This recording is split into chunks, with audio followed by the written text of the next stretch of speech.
Good morning and welcome to Rising. I am back with Brianna Joy Gray for probably our last show of the year 2023. That's right. Let's make it count, Robbie. All right. On that note, let's get into it. Well, the leaders of Israel's war cabinet indicated they're looking to increase operations against Hezbollah against the country's northern border, signaling the opening of a new front and an expansion of the IDF's war into the broader region. Just yesterday, over the Red Sea, U.S. forces shot down 17 missiles launched by Yemen-based anti-Western Houthi rebels. The Iran-backed group, has stepped up their attacks on the U.S. commercial and warships passing through the sea since October 7th. Per Israeli newspapers, Prime Minister Benjamin Netanyahu has begun publicly discussing the absorption and, quote, voluntary migration of some 1 million Palestinians displaced by Israel's war to bordering nations, a notion which Jordan and Yemeni leaders have already rejected. Turkish President Erdogan laid into Netanyahu in a speech yesterday, comparing his plans for Gazans to Hitler's plans for Jews. Let's watch. Gözlerimizin önünde 80 gün boyunca İnsanlığa ait tüm değerler kurşuna dizildi. Stadyumlarda İsrail'in Nazi kamplarını izledik değil mi? Bu nasıl bir iştir? Sizin Hitler'den ne farkınız var ya? Bu Netanyahu'nun yaptıklarının Hitler'den geri kalır yanı var mı? Yok. Batı'dan alıyor destekleri. Amerika'dan her türlü destek geliyor. Ve bütün bu desteklerle 20 bini aşkın Gazze'liyi bunlar ne yaptılar? Öldürdüler. Joining us now to weigh in on the state of things in the Middle East is host of Daniel Davis Deep Dive, retired Lieutenant Colonel Daniel Davis. Welcome back. Thanks for having me back. Help us understand the implications of the broadening conflict in the Middle East and what could happen next.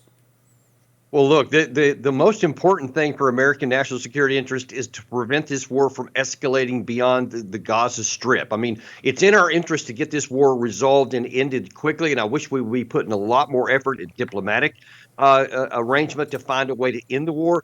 But absolutely the biggest issue is to prevent it from going wider. And of course, we have the issue in the northern part of Israel with Hezbollah. We have the issue of U.S. troops in Iraq and Syria coming under almost daily barrages, issues in the Red Sea with Shep, and then this issue with Erdogan, ramping up the rhetoric. And look, every one of these things is moving the whole course of the war in a bad direction. And it's something that we need to be putting a lot more diplomatic effort in getting a control of. Let's focus on the Red Sea for a moment. I know the Houthi rebels have essentially said to American forces, and you can take this for whatever it's worth, but we're not your enemy. We're standing in solidarity with the Palestinians. We're not going to fight you, but because you are backing Israel, this is why we're firing on your ships. So the U.S. has responded by deflecting some of their attacks. Of course, those rebels did take a ship captive, I believe, in November. What should U.S. security officials be thinking with respect to this aspect of the conflict? I mean, we can't let them just fire on ships. Probably we got to use that waterway. But what is the rational course of action available to us? Right, and they've actually said, the Houthis have said actually more than that. They said that we don't have a beef with you, but if you attack us, if you actually strike our launch points and all that, then we will attack you in the region as well. They said we don't want to if we don't have to, but we will if you attack us. So there's a lot of people that are already saying, for the very reason you just mentioned there, we can't literally do nothing and allow them with impunity to continue to interrupt shipping in the whole region there. But if you take that course of action, then you have a significant shot of it at escalating this war and drawing more fire on American interests and personnel in the region. So it is a very difficult situation, but we also can't continue what we have, which is just shooting down all these drones because, as you may be aware, some of these are $1 in $2,000 drones that they're putting up there, and we're knocking down with multi-million-dollar missiles. And you obviously can't continue that for a very long time because we're going to have to leave the ships pretty soon to get a resupply because you can't do much of those resupplies at sea. So this is a very tough issue, and frankly, there's not an easy, good answer. But getting this war over is the primary one because that's the cause that's resulting in this escalation. So the Red Sea blockade is, as we noted, being characterized as an effort of solidarity with the people of Gaza, an effort to end the siege of Gaza and to end the bombardment of Gaza. You talk about a non-military solution to ending that particular conflict. It does seem like all the forces are aligned toward it being in America's interest for the siege on Gaza to end. That then eliminates the necessity or the justification, if you think it's in bad faith, for the Red Sea blockade. And of course, the humanitarian benefits of that are evident. What's standing in the way of there being a resolution? Well, I mean, first and foremost, it's Benjamin Netanyahu who has absolutely rejected any possibility of a negotiated settlement in this war. He has set his country on a course emphatically and without hesitation to destroy Hamas militarily to bring peace to Israel. That's his stated objective.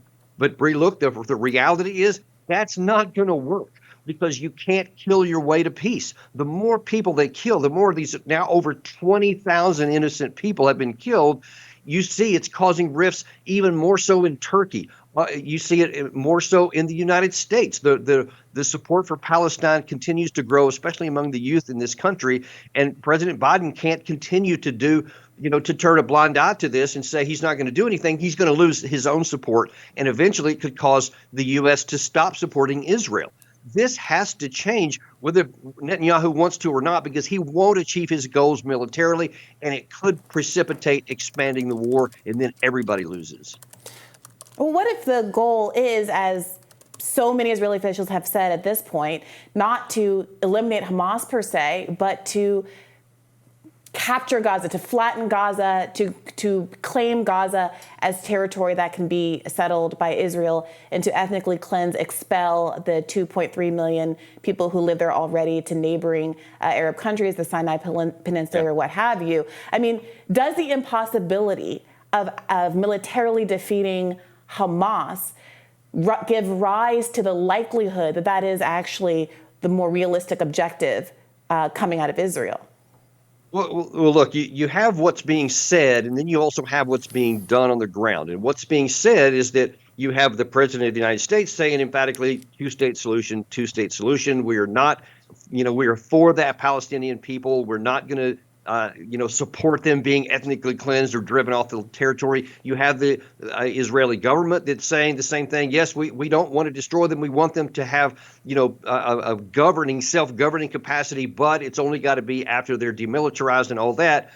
But then you see on the ground what's happening, and you see, look, forget about all the words. You see systematically the ability to sustain life in the Gaza Strip is being wiped out. I mean, it's being completely obliterated. So whatever they're saying, the fact is that after this is done, how are the Palestinian people going to actually survive more than just in UN tents and refugee camps? Because you're talking about water treatment facilities, electric facilities, just buildings to live in, just apartment buildings, places to have food, to restaurants. All the things you need to just exist are being wiped out. So it's unclear exactly what really is the objective. But when you look at what's happening, it does open the door to that being a possibility. You said a moment ago that, and you're right, that Netanyahu has rejected calls for a permanent ceasefire. But of course, Hamas rejected an Egyptian plan recently, reportedly, that would have them relinquish power there in exchange for a permanent ceasefire. This is the frustration I have, and it seems that neither side really wants to end this conflict. So what are we to do about it? Yeah, that's true. There's no shortage of heap to be placed on Hamas and their leadership for what they're doing. But here's what I think that we should do that we haven't tried yet diplomatically. We need to give the people of Palestine, and by we, I mean primarily the Israeli government, is to give the people of Palestinian reason to turn against Hamas. There's other people, other leaders in the Palestinian enclaves there in both the West Bank and in Gaza that could lead and say, look, we're going to support you so that you can lead your people in a good direction, but you have to reject Hamas because they're poison. They cannot be part of any settlement because they don't want a settlement. But if the people have reason to have a hope and something that they can say, yes, if we do this, we can live again, then there's a shot at that. But right now, there's not even a shot. And all we can do is to say the war is going to continue. And it can't be okay that the war continues on and the Palestinian people keep dying at this unsustainable rate. That can't be the answer. Thank you so much for joining us today. We appreciate it. Always my pleasure. Thanks for having me.